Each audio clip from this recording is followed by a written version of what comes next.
right, we are live. I think this is my first live YouTube show on Inside Sports Network, manning the ones and twos. More often than not, we will have Cam helping me out, but he is enjoying the beautiful Texas weather, playing some golf today. So I believe we are off the ground. I believe that this is streaming to all of our various socials and Twitter accounts. I know that we've got Kyle. Okay, Baba and Kyle are both in the live chat already.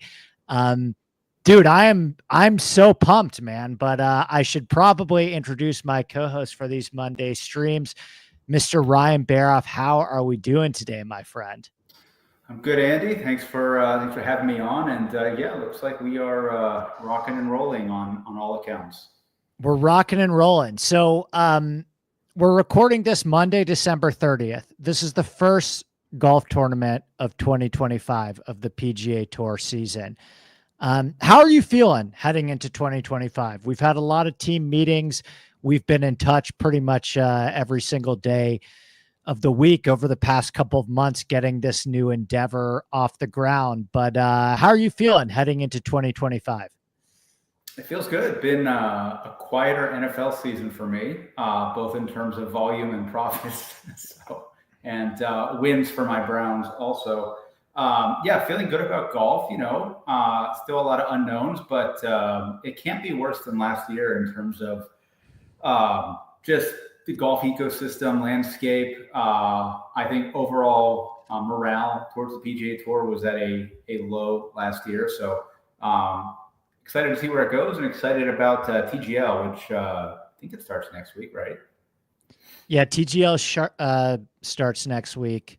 Cool. Good find on the Snapchat hoodie, Dave. My mom works at Snapchat, so we're big Snapchat fam over here at Inside Sports Network. I don't use Snapchat personally, but hopefully it's still big with the younger generation, because that would be quite good for my mom. I do like their merch. I've got a ton of Snapchat merch. If anyone at ISN needs an extra Snapchat hoodie, I've got like 30 of them.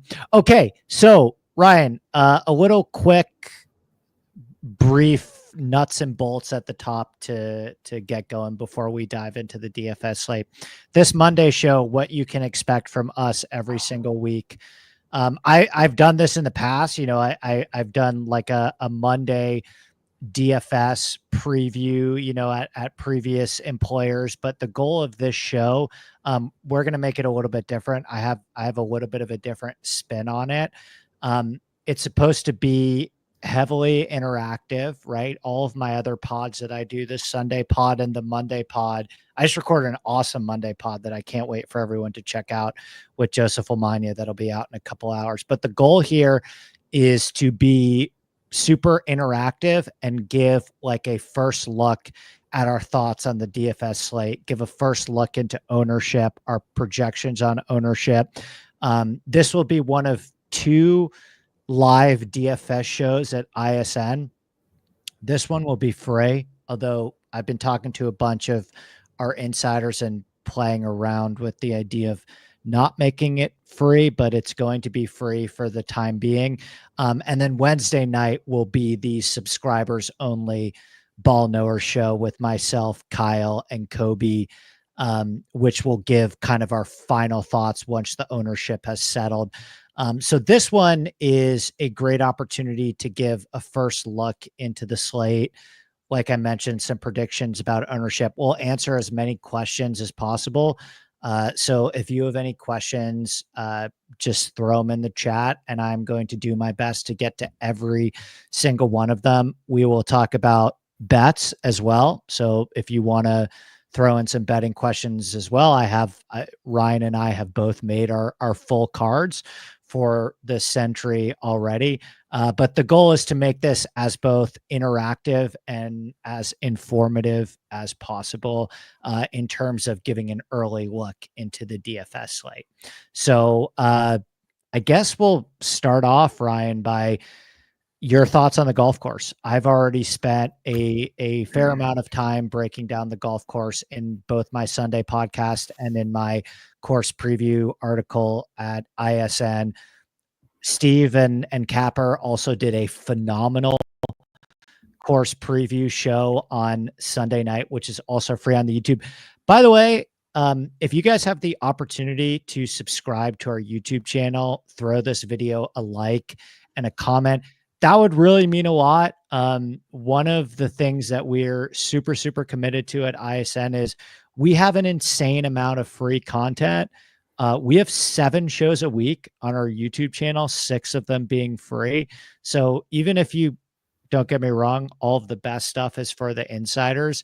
But if you don't, want to support us for the Discord channel and all that stuff, I made a huge effort to provide like an insane amount of free content as well. And if this stuff helps you at all, a sub on the YouTube channel so you don't miss anything from us, and a like on the video means a lot. I've been told from our YouTube team that we're trying to hit 1,000 subs, which I think would be an awesome and realistic goal for us in the next couple of months. So appreciate all and any help on the YouTube front, as this is kind of new waters for me. I'm still learning the ropes with YouTube. But talk to me about your thoughts on Kapalua Baroff. We'll hop right into it. I've already given my thoughts on the golf course, so I'm curious to hear from you if you have any differing opinions.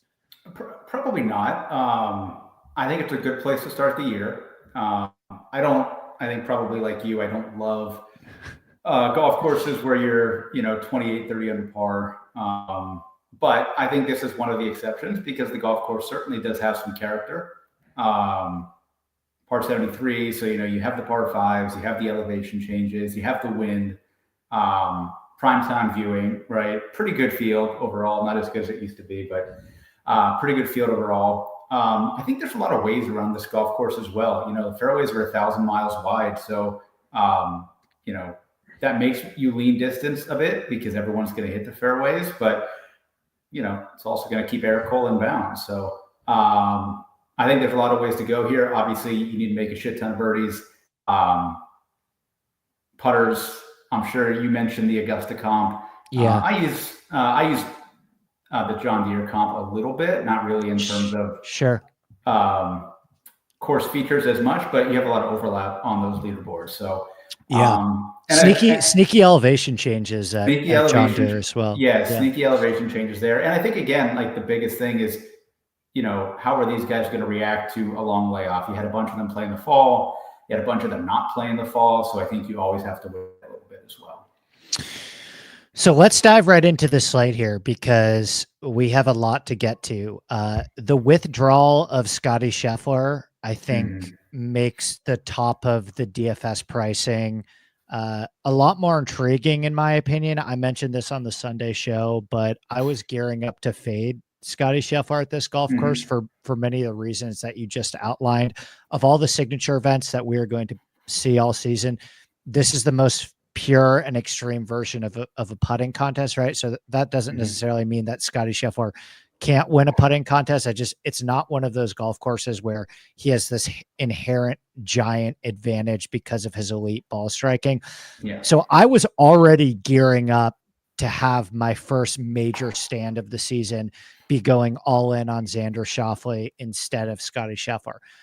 Now it looks like Xander, being the highest priced player on the slate, in my estimation, is going to get a lot of that ownership that you would have gotten with Scotty Scheffler. And then how Morikawa and Ludwig fit into that conversation are going to be very interesting to watch as well. They just added Morikawa this morning. He was not in the initial DraftKings pricing. And one of the things I talked about with Morikawa, because I think he is probably the second most likely player to win this event outside of Xander. Your mileage may vary on that, but my numbers suggest that Collins' win probability, certainly his top 5 probability, is second highest to Xander in this event. And I think if you made close to Xander in pricing, then Xander would still get a lot more of the love. But the fact that they made Colin, $900 cheaper than Xander, I think is going to send a lot of people to starting their lineups with Morikawa. And I would even venture to say that you could probably fit Morikawa and Xander in the same lineup. So my first question to you, Baroff, who do you think gets more ownership, Xander or Morikawa? I don't think it's going to be particularly close. I think it'll be Xander by a wide margin. Really? Even with Morikawa being $900 cheaper? Yes, I do. And I think, like you said, there will be plenty of people who play both.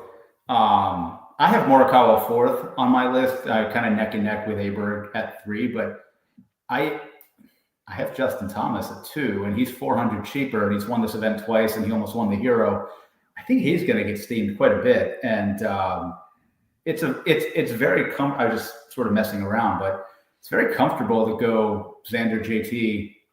You can still get one more 9K if you want, but you can definitely get like an 8K player in there as well. So, I mean, in terms of building strategy, if you just put Xander and Morikawa in the same lineup, you still have 7.225 remaining. And we'll get to the 6K range at the end, but I actually think there's some fairly playable options in the especially with a no-cut event, right? Like you can, correct. You can kind of play anybody. So correct. And you're going to get a lot of scoring from weaker players at the back end of this field. Like some of the players, I'll just give a quick example.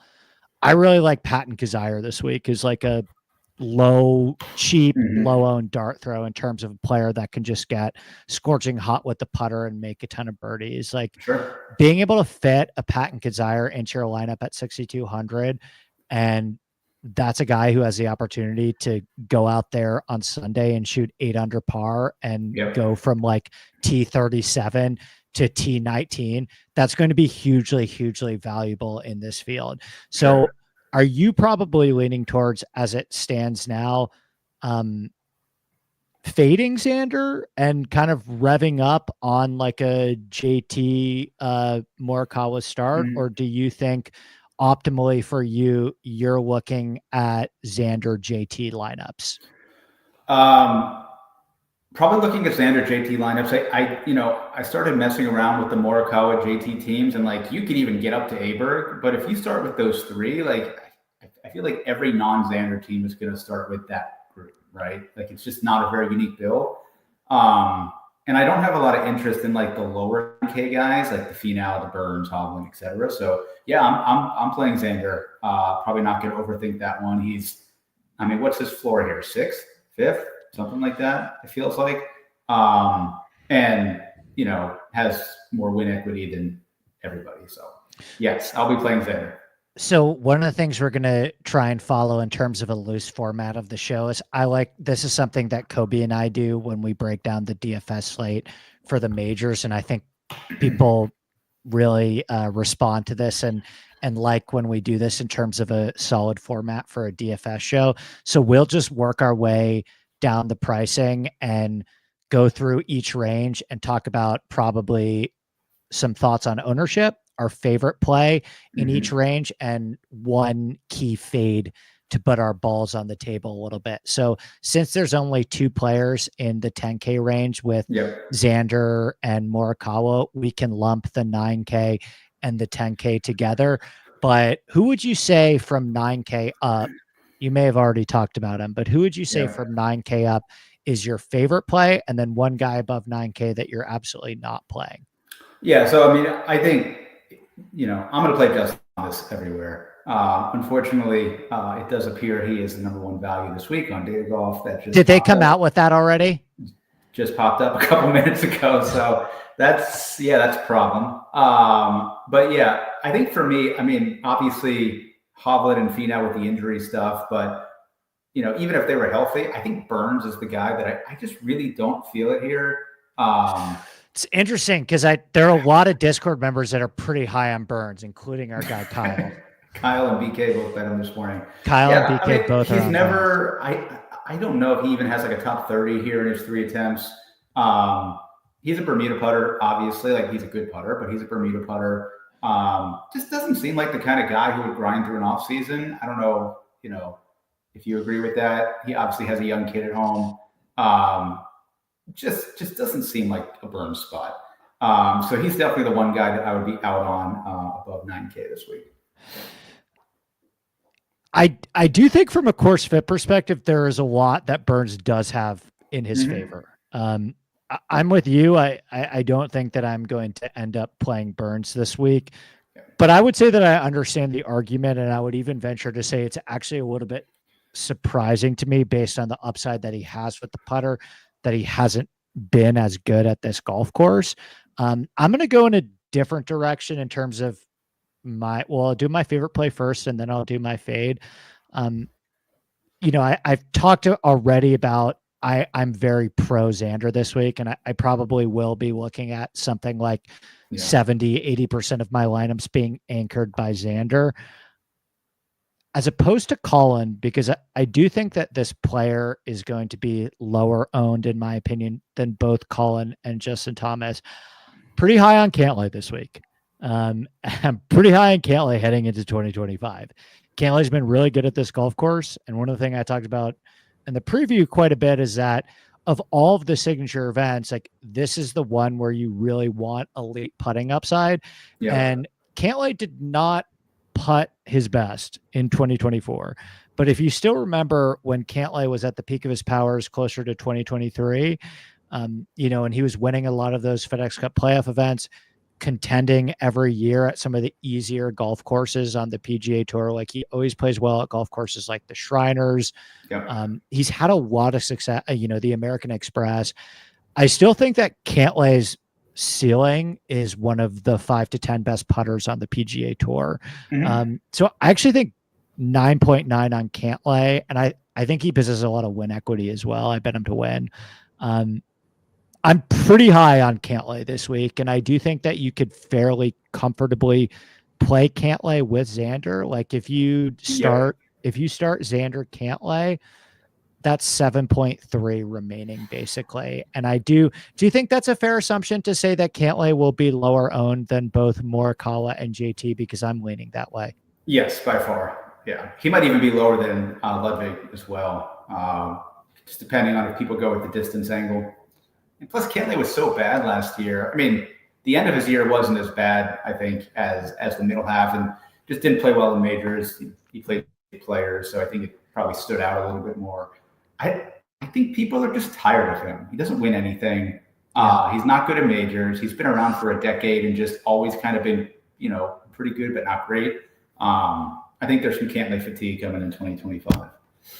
Not fatigue for me. I'm gearing up for the year of Cantlay. This just to get to this question, because I'm definitely a little bit lower on Justin Thomas than you are, RB. Like, I think it's a fair point. Like, if you look at the year, Justin Thomas has won this event twice. Okay. Yep. But one of the years that he won was crazy windy. Like he won that golf tournament at 14 under par. This tournament's going to be won at 30 under par. Okay. And I am, like you, all in on the JT Renaissance in 2025. I talked about him a ton in my majors preview. I talked about, the 55 to 1 at the Masters. Obviously he's going to make a ton of sense at Quail Hollow. Yep. The irons looked phenomenal for him at the Hero. The putter is still a big concern. And if you just zoom out for a little bit and say to yourself, okay, this is the highest emphasis on putting that we are going to see in a signature event all year, I'm going to bet JT this year. There's going to be spots where I'm going to be running to the window to bet JT. I still am going to need to see a little bit more with the putter before I bet him at a pure putting contest. Would you say that's a fair critique? Yeah, I think, so like you said, he's won here twice and it hasn't been with the putter, right? He hasn't even gained a full stroke on these greens in any year that he's played here. And then I look back at, I guess, was that 2022 when Cam Smith was like 40 under? JT finished 5th with an opening 74. So he went 67, 61, 65 to close. So it's not like he can't go low here. And I think the form is good. I bet him at the Hero. I'll bet him one more. I'll probably bet the Amex as well, assuming he's going to play there again. So Yeah, I think this is the time to get him. By the way, my fade, kind of out on Hideki this week. I think he will be low owned for that matter. So I'm not going to totally talk you off taking a chance on maybe Hideki in a GPP at what I imagine to be like 6 or 7% ownership. He lost 10 strokes putting here last year. Hideki does have some putting upside, but it could go horribly, horribly wrong with the putter as well. And I think the floor with Hideki is honestly last close. Place. Yeah, I think it's a withdraw, right? Yeah, like, so it's last place for sure. Yeah. Yeah. So I'm pretty good on Hideki at 9.6. Talk me through the eights. I will say this about the eights. Not only am I a huge fan of this range, but I can tell you right now, as far as my builds go, there are going to be lineups that I have where after Xander, my second man in is Benny on. Like, I think there is I think there's actually a lot of gold in the low eights. Yeah, I was building earlier where he was my third guy. And I think he's going to be the most popular in this range. That's a problem. That's a problem we're going to have to face. Like, we fired off. The Discord went pretty crazy on Benny on. Yeah. So my first look when I saw the pricing come out in terms of who I felt was really underpriced was Russell Henley. Don't think this is a great Henley course. Again, he's played well at Sony a lot, much different golf course than this, but he's also played well at John Deere. I think he's going to go very low owned because his course history is pretty bad, and people don't love clicking Russell Henley in strong fields, even though he's got top 10s at majors, right? He wins, but have some interest there. But yeah, Benny on 1. In terms of pure talent, Akshay would be 2. I just think you're buying him at a peak price, and I'm not quite ready for that yet. But played great at the Hero, putted really well, irons were great, and obviously very bullish on Akshay just in general for the next handful of years, maybe 20 years. I think those 2 would be where I go. Benny on 1, Akshay 2, but give me a little Russell Henley at 3 there. Yeah, I think Benny on's ownership is something we're going to have to monitor. Now, with that being said, I actually think there are a great deal of good pivots around Benny on. Like, if we, I usually start to we'll do at ISN, ownership is something I've been working my ass on over the last couple of months to get like a awesome formula. And I'm very confident in the ownership we'll be providing at ISN. So I'm going to do my first ownership update, around early Tuesday afternoon, and then going to try and update it at least 2 to 3 more times throughout the week, culminating with our Wednesday Ball Knower show and our Wednesday morning core plays article. So that's really the good stuff that you can get as an insider, is all the final plays and ownership. But I think there's a universe where Benny on is in the 20 to 25% zone. And I think that I look right below him and I look at Bobby Mack, Adam Scott, Max Greiserman. Okay. Now, all 3 of these players have something in common, right? All 3 of those guys hit the ball a very long way off the tee. Okay. Even Adam Scott, for his age, Adam Scott has not sacrificed that much distance. He's still one of the longer players on the PGA Tour. And every single one of them have a ton of putting upside. Like, I think that Greiserman, I talked about this, and this got clipped for Twitter, where I was looking at one of the tools that they have on the rabbit hole is spike percentage, right? So you can see how often a player gains over 3 strokes putting, which I think you're depending on your ball striking, you're going to need to do here, right? You're going to need to have at least 1 or 2 really great putting rounds. Greiserman like blows the field out of the water. Like, when Greiserman gets hot, he gets super, super nuclear hot. So I think those 3 guys at the bottom 8K range, they all have a very similar skill set that I think is going to play very well at this golf course.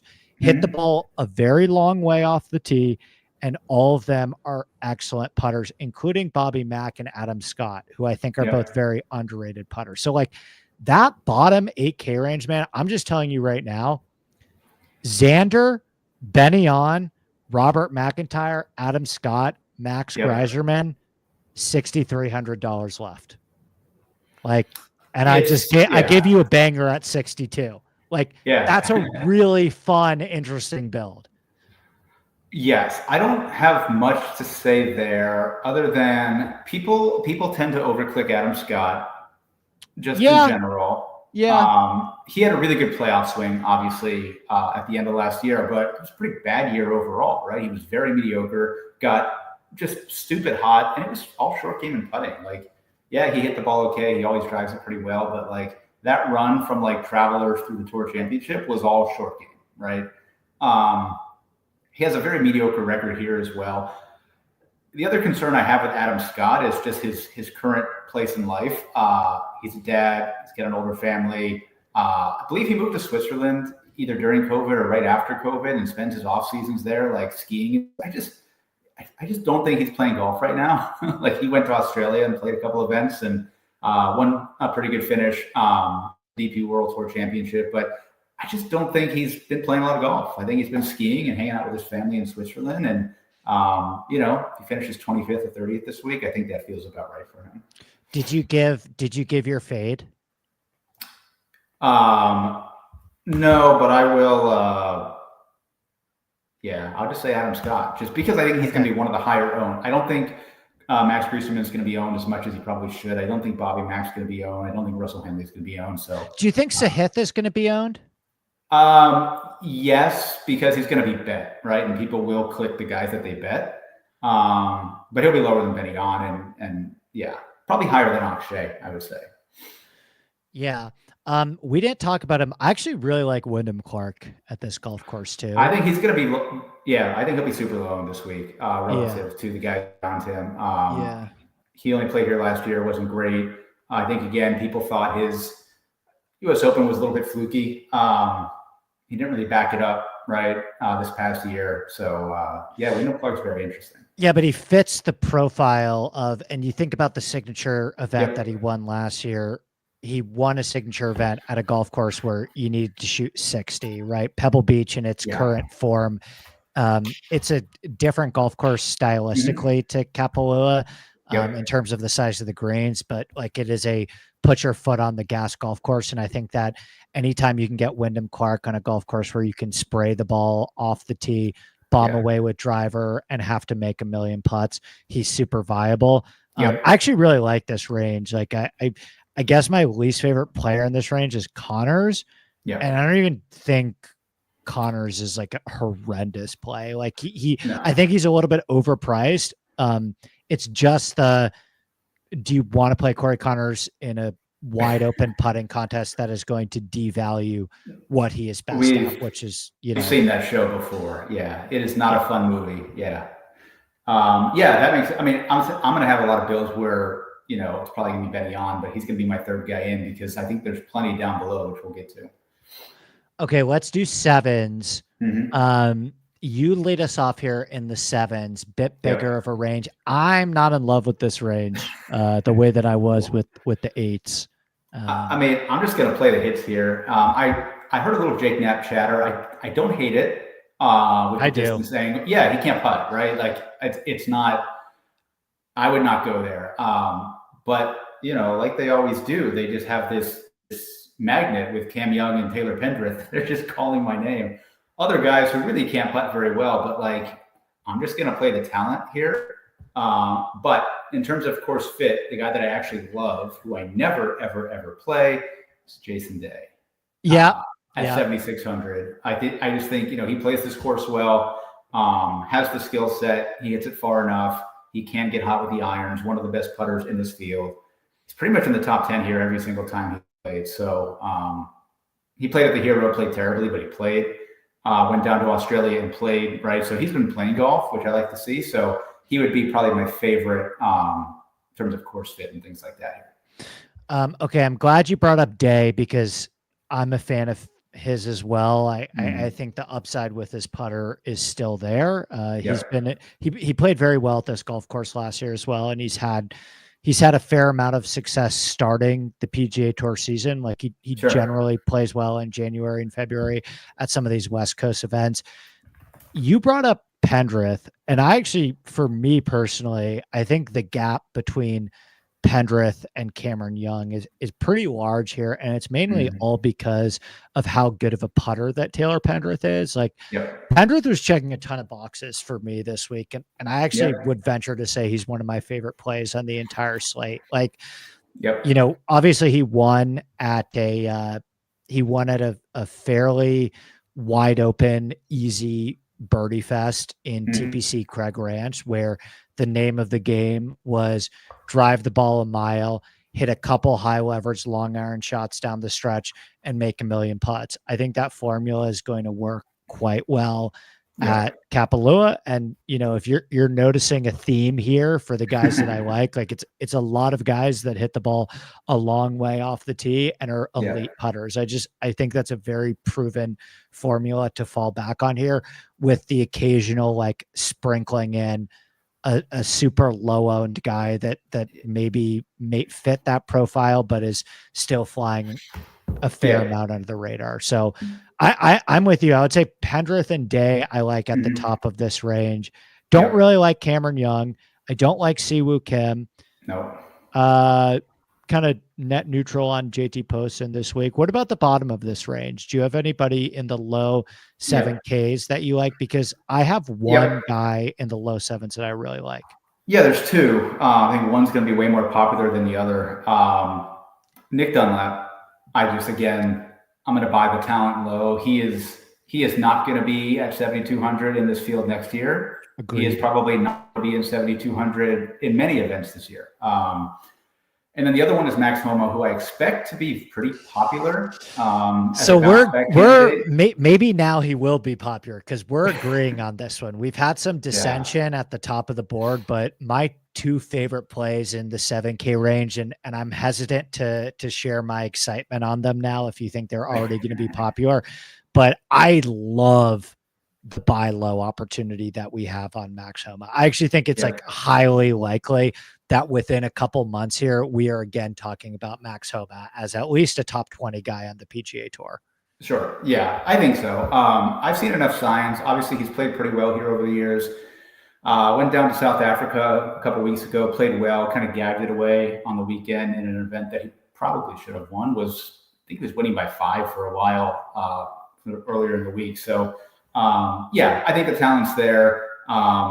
It's not fluky, because with Homa, it's always been ball striking, right? You can't fake that. You can't fake winning at Riv and at Quail Hollow. Like you can't fake that. So the other thing that I would mention with Homa is you think about what was the main thing that really tripped Homa up in 2024. He just completely choking at the Masters. Well, he just completely lost the driver in the second half of the season. Like, I don't know if he developed the yips off the tee or whatever it ended up being, but he was completely unusable at certain golf courses because the way that he drove the ball. Yeah. This is a pretty damn soft landing. In terms of, like, I would say statistically, this is the easiest golf course off the tee in terms on the entire PGA Tour, in terms of the room for error that you have off the tee. So if there's any golf course where Max Homa is going to be able to ease his way into being a serviceable driver of the ball again in 2025, it's going to be at this spot. Anyone else you want to mention in the 7s before we talk about the 6s? No, but just in terms of, I'm not going to play him this week, but we are absolutely going to have a bounce back year from Matt Fitzpatrick. Don't really know what the issue was. I mean, he had the equipment stuff. I think he had some health and wrist stuff. He got engaged and then he got married. I expect him to be back to where he was. You're starting. Would you play? I agree with you. I'm high on Fitz in 2025. I don't think this is the right spot. No, I would not play him this week. No. Yeah. Okay. 6K range. My question for you, Eric Cole, model darling. He's second in my model this week, which does not necessarily mean that I think he's the second most likely player to win this tournament. But if I gave you like over under 15% on Eric Cole, are you taking the over or the under? Because I think in a small field like this, I would be fairly concerned that Eric Cole's ownership gets a bit. I mean, anybody that runs a model, Eric Cole is gonna, unless you're just completely out in the forest looking at things that you shouldn't be looking at. Eric Cole should look good for you in a model this week. Yeah, I would say over, just because it's a no-cut event. I think people normally wouldn't necessarily have to dive down at that level, but they're going to, because they're going to jam Xander and Morikawa or something like that. So yeah, I think 18 to 20% seems pretty good on Cole. I don't have much bad to say about him. You know, he obviously doesn't drive the ball well. He doesn't drive the ball straight, but you don't really need that here. Just seems like he's playing well, but not great. But again, at 6,900, like, how much do you need? And he's seen this golf course once before and played pretty well last year. So I've got no issue there. He's definitely one of the better options here. I'm going upside this week. I think when I look at, you know, a no-cut birdie fest and these guys down in the 6Ks, I want somebody with an elite skill set, whether that's being able to bomb it, putt it, lead the field in iron play, right? I think there's one guy down here who has the ability to lead the field in both strokes gained approach and strokes gained putting, and that is hard to do. Do you know who it is? Or who do you think it is in the sixes? Strokes gained approach and strokes gained putting? Yes. I feel like there's one guy here who could lead in both of those things. Most of them are shitty putters. Putting and approach. And I took him in the majors draft. Sepp Straka. That's okay. So I'll tell you, the two guys that I was going to give you are one guy that you took in the majors draft and one guy that I took in the majors draft. And I was going to say Rye or Straka because both of them, when they're on, are really, really, really awesome iron players. Yeah, Rye, I feel like can't get as hot, right, with the putter like Straka can. And he did it at the John Deere, which again is just kind of an added bonus for me. But I love Straka this week for an upside play. Very similarly, Cameron Davis, right? It's not iron play for him. It's going to be driving and putting he can get hot with. And then my third guy, and again, it's also an Eric Cole pivot, but I mean, Will Zalatoris at 6,900. Like, I am not going to click that a lot. I don't think I'm there with you on Zalatoris this week. And this is coming from somebody that is quite high on Zalatoris in 2025. I just, again, the same way that I feel about Justin Thomas, maybe Tony Finau. I just think that I'm avoiding bad putters. It's just a no. It's just a no for me this week. I think that maybe if, you know, somebody is like, if you're getting Zalatoris at 3% and you're staring up next to Eric Cole at 17%, am I going to talk you off taking your chances on Zalatoris? Absolutely not. But I also think there's going to be enough guys, if you want to pivot off of Eric Cole, that you're going to have the opportunity. Like, do you think Straka, because I like Straka a lot too. I'm glad you brought him up. Do you think Straka is going to be in the double digits? Yes, I do. You do? And what's your demarcation point on Cole? Like, what's the number with Cole where you're like, okay, this is too much, I'm out? I think it's going to depend on the rest of the lineup. Like, if I'm starting Xander, JT, Benny on, I'm not playing Eric Cole, right? Like, that's where I'm playing Zalatoris, obviously. And that's where I'm going to play Straka. Like, I mean, I was messing around with that team. Like, you could even put Homa in there. So if I do, you know, Xander, JT, Benny on, Homa, I can pick two from the 6Ks. Well, I'm not going to pick Eric Cole. I'm going to pick Straka and Zalatoris or something like that. So I just don't think with my builds, because I like a lot of other chalky guys, that I can play Eric Cole. And I don't have to worry that Eric Cole's going to win, because Eric Cole's not going to win. Eric Cole doesn't win. You know, I bet him to win at 90 to 1. I feel like, but I don't expect him to win either. No, I mean, I bet Straka. I think he's probably not going to win, but I've seen him win John Deere. I've seen him win Honda. I've seen him have a runner-up at a major, right? Like, he's at least been able to do it. So probably no Eric Cole for me, but obviously, you know, if you're starting like Aber, Burns, whatever, you can play Eric Cole. The other guy, and I'm entirely with you on Straka. I think there's a lot of approach upside with Straka. He's played pretty well at this golf course before in the past. He's a 12th and a 21st. he doesn't typically play his best golf in extreme birdie fests. Like he a lot of his, he's won the John Deere, so he doesn't hit it far, so that's a problem. But he can make up for it with his middle to long iron play. The other guy that I would mention in here, and I know that this guy is kind of already emerged as a Discord all-star, but Harry Hall is one of the best putters on the PGA Tour. And he's sitting there at 6,800, I think, as a decent pivot off of Eric Cole. You dive into some of the putting metrics with Harry Hall and look at some of the work that he did this fall swing. Hall was one of the best performers on the PGA Tour this fall swing, and he also won. Like, he got over the finish line. What was the event that Hall won? Was it like Tahoe or Barbasol? So he won. He won he won a pure birdie fest already this year. I think at 6,800. I mean, we will play him. I know Hall is catching some steam in our Discord, but I still would be shocked if Hall is half the ownership of Eric Cole. Yeah, I think so. And I do think there's options down here. I mean, I saw someone, I'm not sure if it was you earlier, but I mean, Nico Echeverria has been playing awesome. Don't think it's a good golf course for him, but like, guy's playing like a top 50 player in the world this fall. And he's down there at the bottom.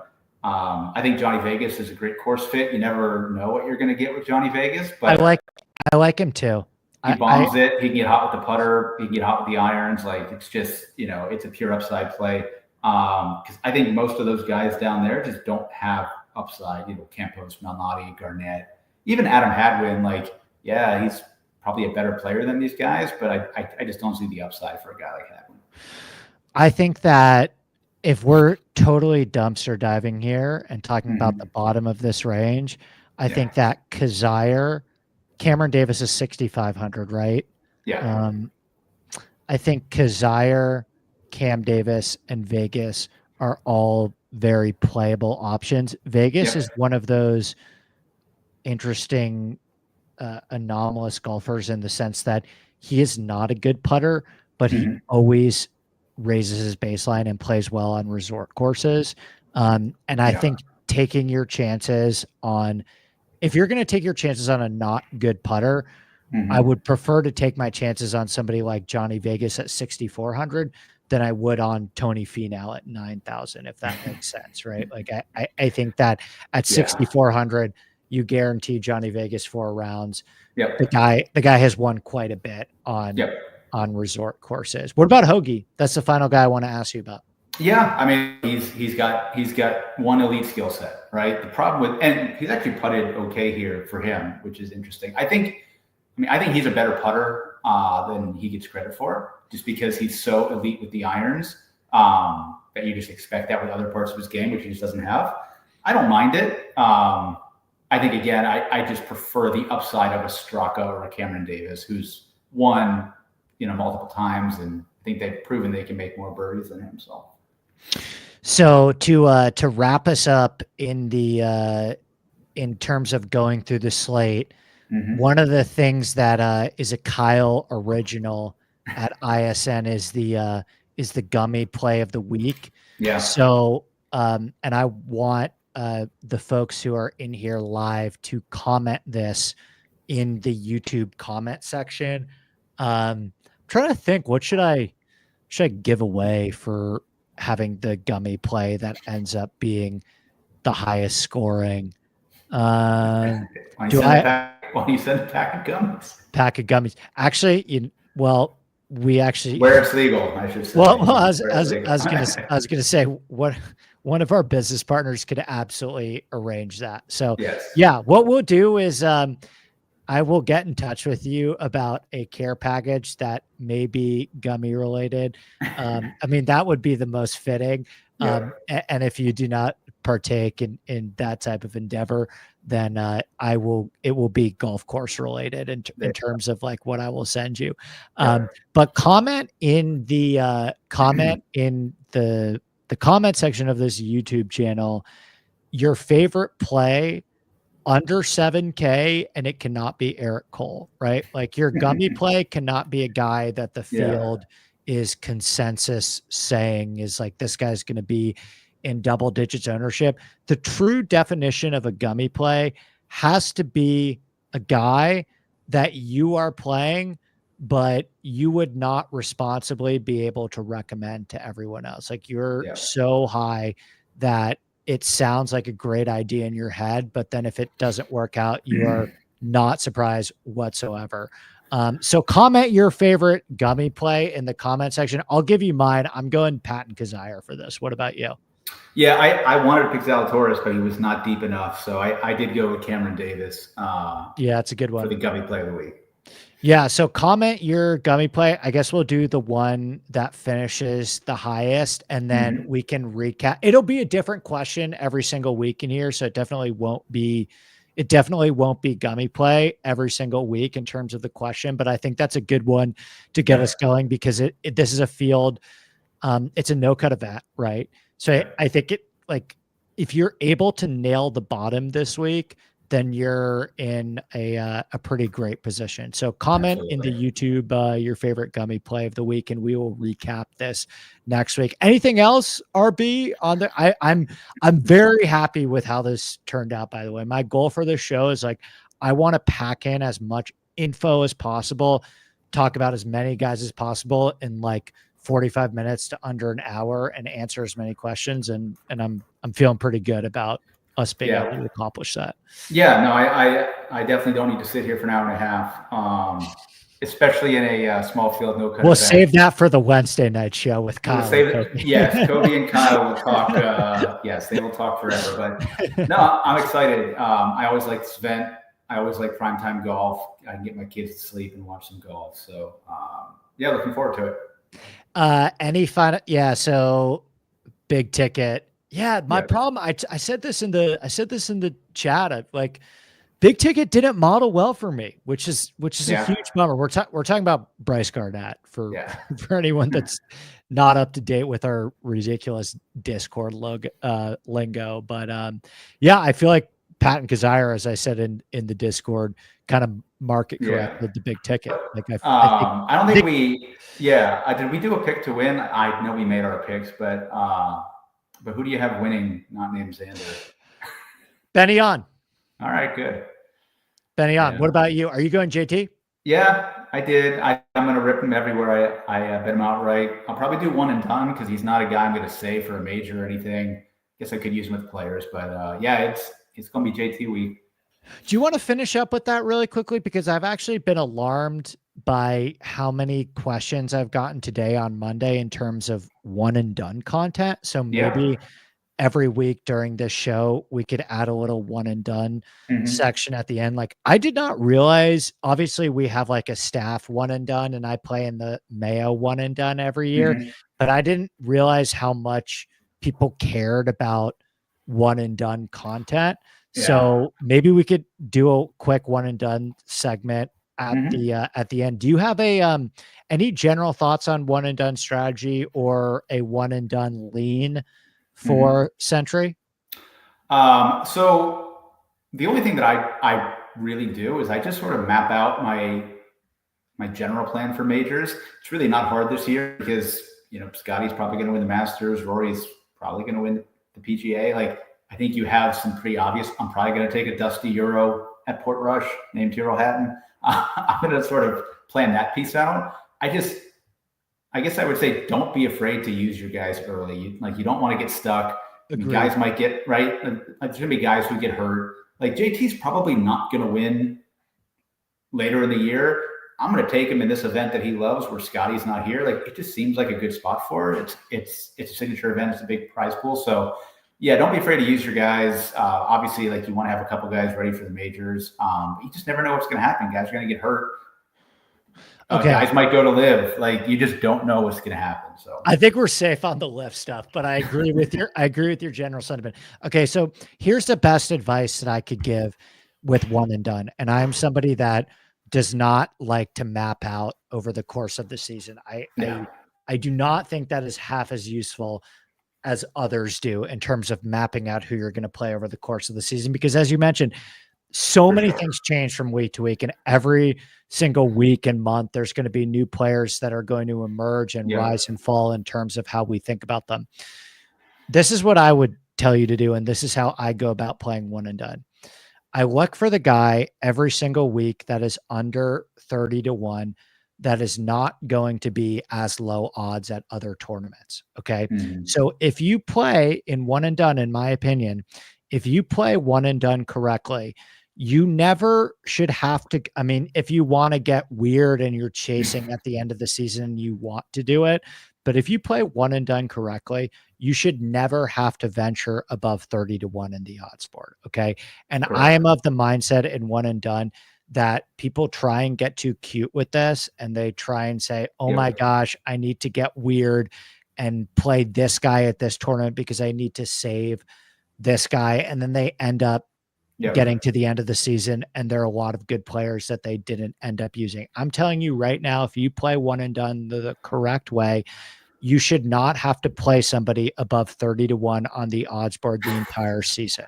For So for example, don't play Eric Cole in one and done because you like Eric Cole in no, DFS. no. And I would say like just okay, win probability from sports books is generally pretty sound. Like Yeah. you need to be very, very confident in your numbers to say that I am as confident as it gets in my numbers. And there's very rarely ever a time on a golf tournament where I will say, hey, this guy that's 90 to 1 is more likely to win the golf tournament than the guy that the sports book has at 30 to 1. They're just Yeah. not. Okay. Yep.